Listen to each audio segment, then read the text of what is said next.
오늘 살펴볼 이슈는 파월의 결정입니다. FOMC를 앞두고 있습니다.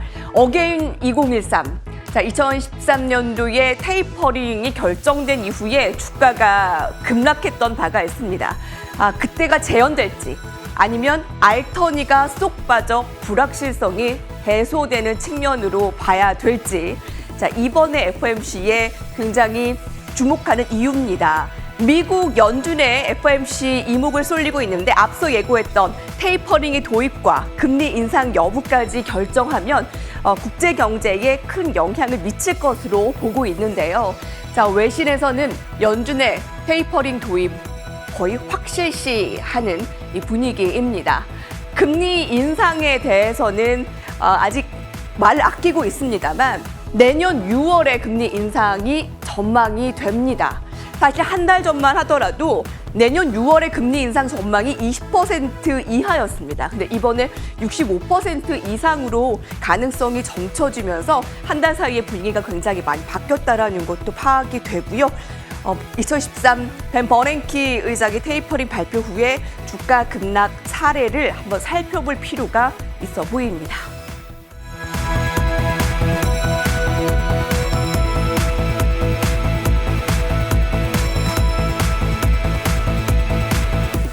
FOMC에 쏠린 투자자들의 시선, 과연 테이퍼링의 결정, 또 금리 인상의 예정 수순 어떻게 받아들이게 될까요?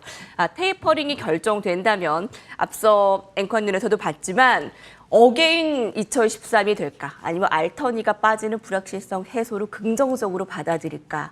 이재상 위원님은 어떻게 보십니까? 급등함 위원님은 어떻게 보십니까? 네, 일단 그 FOMC 회의가 오늘 밤하고 내일하고 이제 열리게 되는데요. 잘 보면 이제 알터니가 빠질 것인가 아니면 또 새로운 어떤 시장이 충격일 것인가 그런 부분인데 제가 분석한 결과로는 테이퍼링 이미 예고된 부분이고 그런 부분 자체가 시장에 충격을 주지 않을 거다 그렇게 전망을 먼저 드립니다. 일단은 그 FOMC 회의가 열리게 된다 하더라도 물론 그 테이퍼링에 대한 그 어떤 그 예고 자체는 이미 많이 예고됐고요. 그리고 이제 그 부분 자체가 결국은 그 11월 중순 내지는 12월 중순해서 그 두 가지 중에 보면은 테이퍼링이 정해질 거다 그렇게 이제 전망이 나오고 있고요. 일단은 그 이 금리 인상 자체는 그 후가 되겠죠. 내년 최소한 그 중반 정도 돼야지 일단 될지 말지 되겠는데 일단은 이 테이퍼링 자체가 뭔지는 아실 겁니다.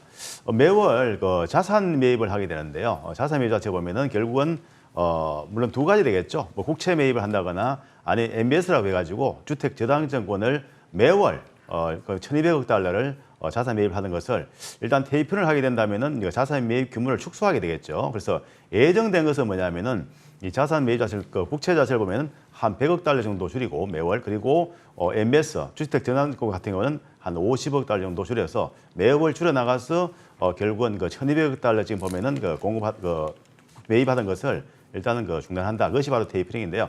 어쨌든 이러한 부분 자체가 시장에 영향은 거의 주지 않을 것으로 좀 보고 있습니다. 그렇기 때문에 일단은 연준이 일단 회의에서 물론 이제 결정을 하겠죠. 물론 오늘 밤 내일 하고 어떤 얘기 나올 텐데 일단 제롬 파월 의장의 보면 그 발언을 좀 생각해 본다면은 제롬 파월 의장은 일단은 물론 여러 가지 보면 인플레이션 자체가 보면 상당히 좀 문제되고 있죠. 왜냐하면은 원래 실제 보면은 그 인플레이션이 약 한 5.6% 정도 인플레이션이 됐거든요. 그렇기 때문에 물가 상승률을 보면 상당히 부담스러운데 불구하고 이 금리 인상에 대한 부분은 상당 기간 좀 늦춰야 된다. 그런 발언들을 좀 했기 때문에 하여간 지금 상황이 봤을 때는 금리 인상 시기가 언제냐가 중요한 거고요. 일단 테이퍼링 자체는 이미 예고된 거기 때문에 시장에 충격은 거의 없을 거다 그렇게 보고요.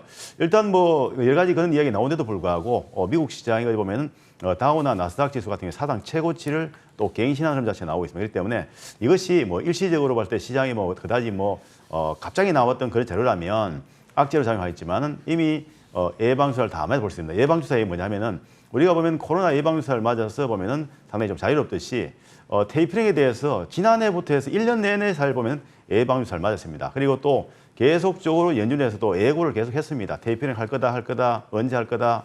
지금 결국 이제 이렇게 와서 11월쯤 하겠다. 그게 나왔고 11월 중순 내지는 12월 중순 하겠다. 그러니 구체적으로 보면 일정도 나왔기 때문에 더 이상 그런 부분은 시장에 충격이 되지 않을 거라 보고요. 일단 국내 시장 같은 경우도 보면은 지금 현재 중요한 변곡이 지금 나오고 그림이 나오는데요. 이 종합지수 한번 잠깐 보고 설명 좀 드리겠습니다.